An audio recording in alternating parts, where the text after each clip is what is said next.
Hello and welcome to another video from Sustenance and Cover, the only YouTube channel you need to not only survive the current apocalypse but actually enjoy it. And today's video is going to actually be a video reply to a comment from Jewish Prepper on my video, Why Does Everybody Hate the Jews? Now in the past I have said, and it still holds true, that this is a survivalist YouTube channel. I have no intention of posting videos that have nothing to do with survival, so you may ask, why would I post a video about racism on a channel that's supposed to be about survival? Well, if I was to post a video about how to acquire safe, clean drinking water, nobody would question that. And many survivalist channels will post videos of that nature. However, other subjects that are covered by other people's survivalist YouTube channels are things such as how to rescue your wealth when the economic system collapses, or how to hook up solar panels for when the electrical power grid collapses, or a very popular subject is how to rescue freedom, democracy, and the Constitution when the political system collapses. Now, as for bringing people some measure of comfort and luxury, the monetary system, the power grid, and the political system all have their place. But as far as survival is concerned, none of those things is necessary for survival, and you will not see me post videos about such subjects.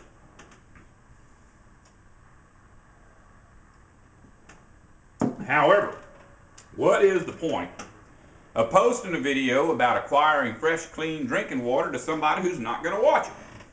So, occasionally I will post videos about racism, greed, exploitation of resources, etc., just so that people can see that something is seriously wrong with our world, it is not being fixed, and it is unsustainable. If I can convince somebody that this is going on, then maybe, just maybe, they'll watch my video about how to acquire clean, safe drinking water. So don't need to send me any comments saying I'm getting off topic here, because I really ain't. Now, let's look at this comment that was posted on my page. Jewish Prepper says, I totally disagree with your opinion on Jews and Zionists. I suggest you read the letter written by Martin Luther King Jr. entitled Letter to an Anti-Zionist Friend, published in the Saturday Review, volume 47, page 76. Now, the only reason somebody would use Martin Luther King to try to convince me that Zionism is okay is because they saw that on my webpage, my favorite video of all time is a speech by Martin Luther King entitled A Time to Break Silence. Now, this video was actually against colonialism. And as I stated in a previous video, colonialism and Zionism are closely intertwined. In fact, they're the same thing. Anytime that the Anglo-American world empire invades a nation, executes, enslaves, and imprisons the population, they give it some kind of cute little name to make it more palatable to the international community. And I'm going to give you 3 examples of this just so you know what I'm talking about. 1. When the Anglo-American world empire invaded North America, they did not call it the North American Genocide. They called it Manifest Destiny. Now, I don't know about you, but when I think about Manifest Destiny, I'm envisioning some pioneer just looking off over the plains, imagine all the world of possibility open before him. I would never imagine 12 million Native Americans laying on the ground dead with bullets in their back. Another word that just rolls off the tongue is apartheid. Apartheid. I have no idea what that means. Probably a foreign word. But it sounds a whole lot better than enslavement of the South African people. Because when the Anglo-American world empire felt it was in their best interest to enslave the South African people, they called it apartheid. In the same way, when the Anglo-American world empire determined that it was in their best interest to massacre and remove the Palestinian people, they didn't call it ethnic cleansing, they called it Zionism. Now, these are just 3 examples of the many, many different campaigns against the rest of the world that were given cute little names.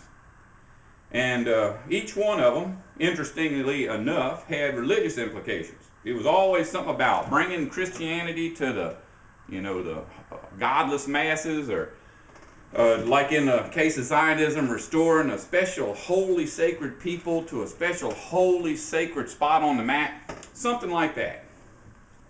Always different names for different events. And in our minds, we're supposed to imagine they are different policies, but it's really all the same policy, the policy of colonialism.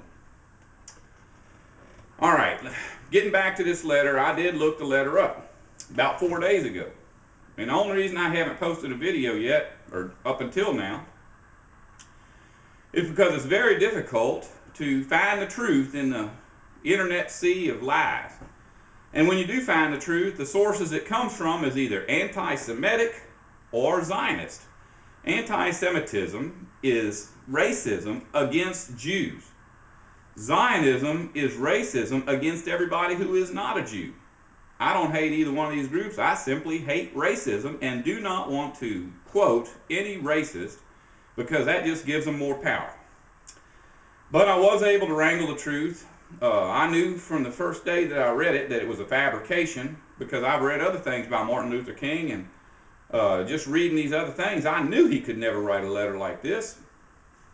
But in my mind, I knew that Martin Luther King was also a minister of Christendom, and many ministers of Christendom actually are Zionists, the same way that many Jews are Zionists. Now, don't send me any hate. I understand not all Christians are Zionists and not all Jews are Zionists. That's why I'm in this trouble to start with. But it is a fact that many are. And so I had to think, what if Martin Luther King actually was a Zionist? Well, it didn't take me long to find out that the letter was published for the first time in 1999, long after Martin Luther King had died. The magazine that it supposedly came from did not have this letter in it, not in that issue, because that issue didn't even exist. But in actuality, it didn't exist anywhere in any of their magazines that they ever published. Also, I was able to find out that the King family was disturbed by this letter and actually denounced it as a falsehood. So understanding that it wasn't in the magazine it was supposed to be in, and that the King family said it was a falsehood, I didn't really feel like I had to go any further. But this is just and you can do all the research yourself. All these different factions in this discussion have just hundreds and hundreds of pages about this letter, but obviously it is a fabrication. Now, there is one instance where the word Zionism was used by Martin Luther King, supposedly, but a young black man at a rally came up to Martin Luther King and said something derogatory about the Zionists. Martin Luther King said, "You shouldn't speak bad about the Zionists because people don't understand and will think you're talking about the Jews and accuse you of being a racist." So even Martin Luther King recognized that Zionists and Jews are two separate groups. All right, let's get back to the next comment from Jewish Prepper. It says here, additionally, I suggest you check your historic facts.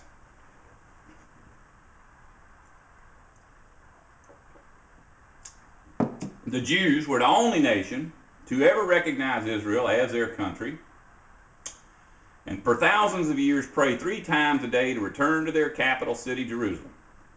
Jerusalem and Israel are mentioned numerous times in the Bible and not once in the Quran. Finally, the largest Jewish population today is in the land of Israel. Please check your facts. Well, I have to say you're wrong about that only the Jews recognize Israel as their home, and I do believe there are several million, yes, that's right, I said million Palestinians living in refugee camps and internment camps who would certainly argue with the fact that they didn't think it was their homeland. These people have been turned out with nowhere to go. No nation will take them in, and the places where they are staying, they're not even allowed to practice their vocation. Many of them went to Lebanon and are in refugee camps there, and there are actually laws in Lebanon that say that no refugee can practice medicine or law or own property. I mean, their lives are destroyed by this Zionism. And the next part about how the largest Jewish population today is in the land of Israel. I never said that the largest population was not in the land of Israel. What I said was that the majority, the vast majority of Jews live outside of Israel.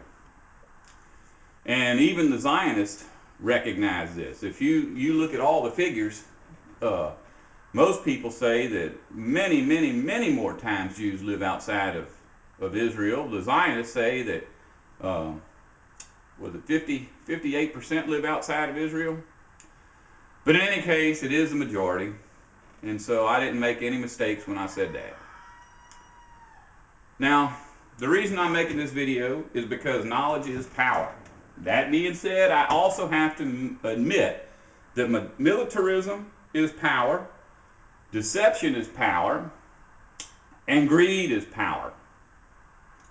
And the proof is in the pudding. Years ago, the Zionists approached Mahatma Gandhi, and they asked him to take a stand for Israel, or for the Jews taking over Israel. And not only did he refuse, but he actually published a scathing letter calling the Zionists war criminals and saying that they should be brought up on charges of crimes against humanity. Shortly thereafter, Mahatma Gandhi was gunned down.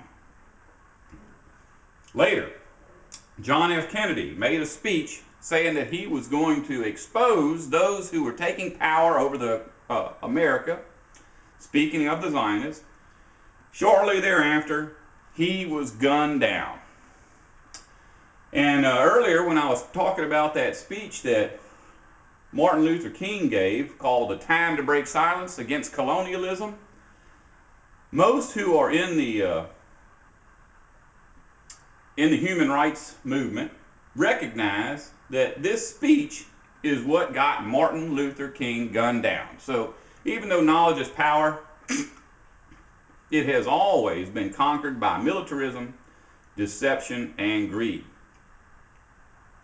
That being said, I have to tell you, my prayer for right now is that once people see the reason for the collapse as being militarism, deception, and greed, maybe when this is all over, people will change their way of living, and then knowledge will be the thing that causes people to survive. All right, let's get back to the next comment. The next comment says, "I will be sending you a video response shortly. I hope you post it." No, Jewish Prepper, I will not be posting that video. The very first video I ever made on this YouTube channel explained that I would not allow people to turn my YouTube channel into a forum for lies, hatred, racism, false science, things of that nature.